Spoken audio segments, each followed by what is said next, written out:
Donc, problème numéro 1, dimensionnement du moteur d'un système de levage. Dans la première partie, on a déjà répondu aux 4 premières questions. Question numéro 1, 2, 3 et 4. Si vous voulez, vous pouvez revoir les 4 premières questions. Donc, on passe à la question numéro 5. Déterminer les expressions littérales des énergies cinétiques des différents solides du système S. Système S composé de l'arbre 1, le rotor, l'arbre 2, entraîné par l'arbre 1, la vis 3, le chariot 4, plus bien sûr la masse posée sur le chariot 4. En mouvement par rapport au repère galiléen R0 en fonction des données cinétiques fournies sur la figure 6 et en fonction des rapports R et J déjà déterminés dans la partie numéro 1 et du paramètre θ.1, c'est-à-dire oméga 1, bien vitesse de rotation du rotor 1. Pour ceux qui n'ont pas vu la première partie, donc là c'est un système qui permet de soulever une charge via une masse M5 grâce à un système de transformation de mouvement de rotation de la vis 3 en translation de chariot 4. Donc le mouvement de l'entrée du système, c'est le mouvement du rotor, ou bien c'est le mouvement à la sortie du moteur électrique. Donc ce mouvement, cet arbre moteur permet d'entraîner l'arbre 2 par l'intermédiaire d'un engrenage 1-2. Ensuite, l'arbre 2 par l'intermédiaire d'un engrenage conique entraîne la vis 3. La rotation de la vis 3 provoquera la translation de l'écrou 4, ou bien du chariot 4, et ainsi on entraînera la masse 5 en translation. Donc, concernant les données de la figure 6, alors sur la figure, là c'est la figure 6, sur la figure 6, on donne ici les éléments, les différents éléments du système, donc le rotor plus le pignon de nombre de dons Z12, là c'est le pignon de nombre de dons Z12, ça c'est le rotor. Donc là c'est l'arbre moteur 1, donc tout ça c'est l'arbre moteur 1. Ensuite, l'arbre 2, composé d'une roue dentée de nombre de dons Z21, voilà. Et sur l'autre extrémité, un petit pignon conique de nombre de dons Z23, elle est là. Troisième pièce, la vis. À son extrémité, on a un pignon, bien une roue conique de nombre de dons Z32, la voilà. Là c'est la vis. Et bien sûr, la vis entraînera l'écrou, le chariot 4 en translation. Ça c'est le chariot 4. Bien sûr, la masse sera posée sur le chariot 4 et sera entraînée en translation. Donc ça c'est le chariot 4. Et là on donne, pour chaque élément, on donne ses caractéristiques. Donc le nombre de dons, différents éléments, et surtout le rendement, c'est-à-dire le rendement du premier engrenage, 0,9, le rendement du deuxième engrenage conique, 0,9, le rendement du système vis-écrou, c'est-à-dire entre la vis et l'écrou, ici, 0,4. Les autres liaisons sont parfaites. Et bien sûr, le pas, on donne aussi le pas du système vis-écrou, c'est 5 mm. On donne également les matrices d'inertie de chaque élément, donc la matrice d'inertie de la pièce numéro 1, de l'arbre 1, diagonale, la matrice d'inertie de la pièce 2, également diagonale, dans sa base, dans la base numéro 1, dans la base 2, la matrice d'inertie de la vis 3, et la matrice d'inertie du chariot 4, plus la masse propre de 5. Les actions mécaniques du moteur, ça va être des actions exercées par le stator sur le rotor, modélisées par un couple moteur CR. Pour les figures planes, le changement de base, on donne ici changement de base entre 0 et 1, c'est-à-dire la pièce numéro 1, le rotor 1, donc θ1. Donc la vitesse de rotation, ça va être θ.1 portée par x0 ou x1. La rotation de la pièce 2 vient de l'arbre 2, par rapport au bâti toujours, il est en liaison pivot avec le bâti. Donc θ.2, donc figure plane, changement de base entre 0 et 2, et changement de base entre la vis 3 et 0. Donc la vis 3 est en rotation par rapport au bâti, donc rotation de la vis 3 suivant l'axe vertical Z0. Donc la vitesse de rotation, ça va être θ.3. La translation du chariot 4, ça va être V, vitesse linéaire, ou bien Z.4. puisque la distance O0, O4 est égale à Z4 porté par Z0. Donc la vitesse, c'est la dérivée de O0, O4 sur dt par rapport à R0. Donc c'est Z.4 porté par Z0. Alors, on revient à la question 5. Alors, pour déterminer l'énergie cinétique totale de S composée des solides 1, 2, 3, 4 et 5, alors, on va calculer l'énergie cinétique de chaque élément. Donc, l'énergie cinétique de 1 par rapport à R0, plus l'énergie cinétique de 2 par rapport à R0, plus l'énergie cinétique de 3 par rapport à R0, plus l'énergie cinétique de 4 par rapport à R0, plus l'énergie cinétique de 5 par rapport à R0. Alors, d'après la nature de mouvement des 5 solides, le calcul de l'énergie cinétique est relativement simple, puisque ici, par exemple, pour la pièce numéro 1 est en liaison pivot par rapport à 0. Donc, c'est un solide en rotation autour d'un axe fixe. Donc, on peut appliquer directement la formule simple, 1/2 moment d'inertie de cet arbre par rapport à cet axe, fois la vitesse de rotation de cet arbre par rapport à cet axe au carré. Pour la pièce 2 et l'arbre 2, la même chose. C'est un solide en rotation autour d'un axe fixe, liaison pivot avec le bâti, ou bien par rapport au bâti. Donc, 1/2 moment d'inertie de l'arbre 2 par rapport à cet axe, fois la vitesse de rotation de cet arbre suivant cet axe. Ensuite, la même chose pour la pièce 3, pour la vis 3. Donc, la vis 3 est en liaison pivot par rapport au bâti. Donc, rotation suivant l'axe fixe. Donc, la même chose, 1/2 moment d'inertie de la vis par rapport à l'axe. Ici, l'axe c'est Z0. Fois la vitesse de rotation de la vis autour de cet axe. Vitesse au carré, bien sûr. Ensuite, le chariot 4. Le chariot 4 est en translation. Donc, translation suivant une direction constante. La direction c'est Z0. Donc, 1/2 masse M, 1/2 M, masse de 4, V carré. Et bien sûr, la vitesse au carré, c'est la vitesse linéaire du chariot au carré. La même chose pour 5. 5 est en translation suivant la même direction que 4. Donc, 1/2 masse de 5, V carré, bien vitesse de translation de chariot au carré. Alors, une remarque pour les axes 1 et 2, les moments d'inertie de ces deux axes sont des moments d'inertie suivant x0. Alors, je peux donc chercher le moment d'inertie suivant ces axes, suivant x0 pour les deux solides, pour le 1 et 2, sur la figure 6. Donc, sur la figure 6, pour l'arbre 1, le moment d'inertie suivant x0, donc là c'est 1, suivant x0 c'est A1. Donc, moment d'inertie suivant x c'est A1.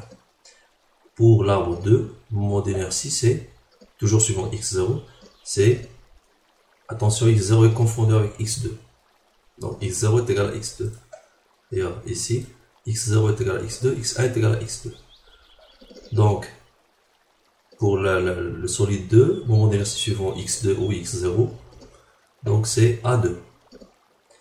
Pour la vis, la même chose, mais cette fois, la rotation est suivant z. Donc, il faut prendre le moment d'inertie suivant Z, la troisième composante. Donc pour la pièce 3, ça va être C3. Donc moment d'inertie, C3 suivant Z0.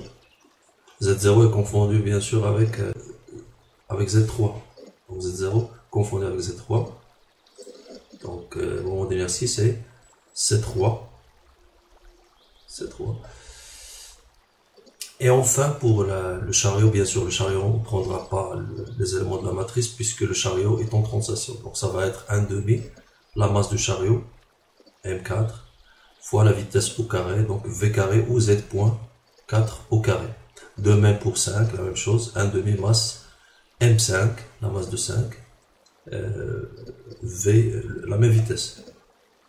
V au carré ou bien Z.4 au carré. On aura donc l'expression suivante. Pour 1, c'est 1/2 A1, oméga 1, oméga 10 au carré. Oméga 10, c'est θ.1 au carré. Pour 2, c'est 1/2 moment d'inertie A2, oméga 20 au carré. Ou bien θ.2 au carré. Pour la vis 3, c'est 1/2 C3, moment d'inertie suivant Z.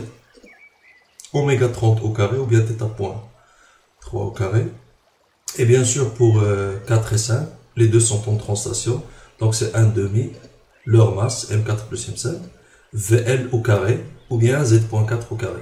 Donc c'est VL au carré. Et puisque dans la question, on demande d'écrire l'énergie cinétique en fonction des données cinétiques et surtout en fonction des rapports de réduction et de θ.1. θ.1, c'est oméga 10. Donc il faut écrire oméga 20 en fonction d'oméga 10, oméga 30 en fonction d'oméga 10 et VL en fonction d'oméga 10. Alors d'après la première partie, oméga, oméga 20 est égal à R12 oméga 10. Oméga 30 est égal à R32 oméga 20. Et bien sûr, après, je peux remplacer oméga 20 par R12 oméga 10. Et VL, RG, rapport global oméga 10, sachant que le rapport global, c'est R12, R23, R34, c'est-à-dire les trois rapports. Premier rapport, R12, R32, en fonction du nombre de dons, et R34, c'est moins le pas sur 2π. Donc je remplace tout ça. Donc pour la première, bien sûr, oméga 10 c'est θ.1 au carré. Oméga 20 c'est R12 θ.1, donc le tout au carré. Oméga 30 c'est R23 R12 θ.1, le tout au carré. Et pour VL c'est R global θ.1, le tout au carré. Donc R global au carré, θ.1 au carré. Donc là, l'énergie cinétique est exprimée en fonction des données cinétiques et de la vitesse du moteur, θ.1. Donc on peut factoriser par 1 demi θ.1 au carré. Et bien sûr, le reste, ça va être A1 plus A2 R12 au carré, plus C3 R23 au carré, R12 au carré, plus M4 plus M5, R global au carré, le rapport global au carré. Donc cette expression représente tout simplement le moment d'inertie équivalent ramené sur l'axe du moteur, puisque on a exprimé toutes les vitesses en fonction de oméga moteur. Donc ça c'est le moment d'inertie équivalent ramené sur l'axe du moteur. Question numéro 6, déterminer littéralement et numériquement le rendement global du système noté état G. Attention, ça c'est le rendement global et non pas le rapport global en fonction de différents rendements. Figure 6. Donc je reprends la figure 6. Sur la figure 6, le rendement de la transmission 1,2, c'est-à-dire de l'engrenage 1,2, est de 0,9. Donc on aura une perte de 10%. Le rendement au niveau de l'engrenage Z23, Z32, c'est-à-dire entre 2 et 3, c'est la même chose, c'est 0,9, donc une perte de 10%. Ensuite, le rendement au niveau de la transmission entre la vis et l'écrou, 3,4, c'est un rendement de 0,4, donc une perte de puissance de 60%. Donc le rendement global, tout simplement, c'est le produit des trois rendements. Donc le rendement global, c'est le produit des trois rendements. Rendement dans le premier engrenage, rendement dans le deuxième engrenage, donc entre 1 et 2, entre 2 et 3, et entre 3 et 4. Donc application numérique, 0,9 fois 0,9 fois 0,4 est égal à 0,324.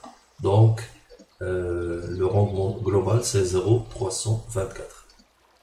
Question 7. Déterminer l'expression de la puissance perdue dans les liaisons en fonction de la puissance motrice du moteur PM et du rendement global état G. Le rendement global, c'est la puissance à la sortie sur la puissance à l'entrée. Donc c'est PS ou bien P utile à la sortie ici, divisé par la puissance à l'entrée PM.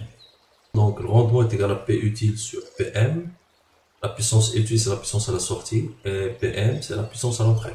Or, la puissance perdue est égale à la puissance PM à l'entrée moins la puissance à la sortie.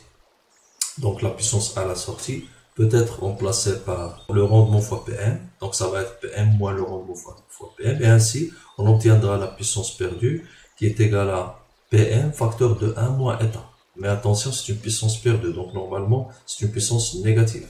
Donc, la puissance perdue, c'est PM 1 moins état. Dans la suite du problème, on négligera les énergies cinétiques des solides 2, 3, 4 et 5 devant l'énergie cinétique du solide 1.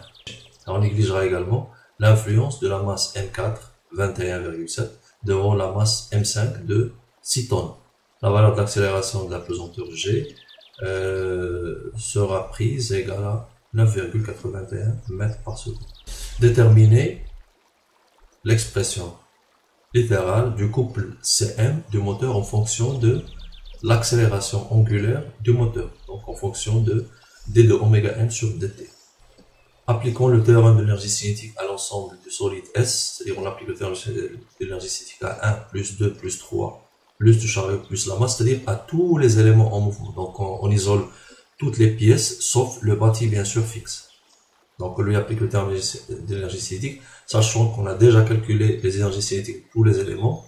On négligera 2, l'énergie cinétique de 2 et de 3, devant 1. Donc là, on va annuler ce terme et celui-là, et aussi celui de 4. On négligera 4 devant 5, donc l'énergie cinétique totale qu'on prendra ici, ça va être tout simplement 1 demi à 1 oméga 10 au carré, plus 1 demi m5 VL carré.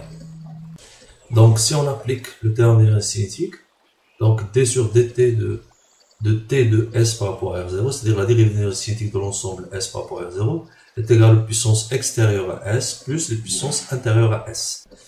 Or, l'énergie cinétique est égale à 1 demi à 1 plus M5 RG au carré, le tout fois θ point au carré.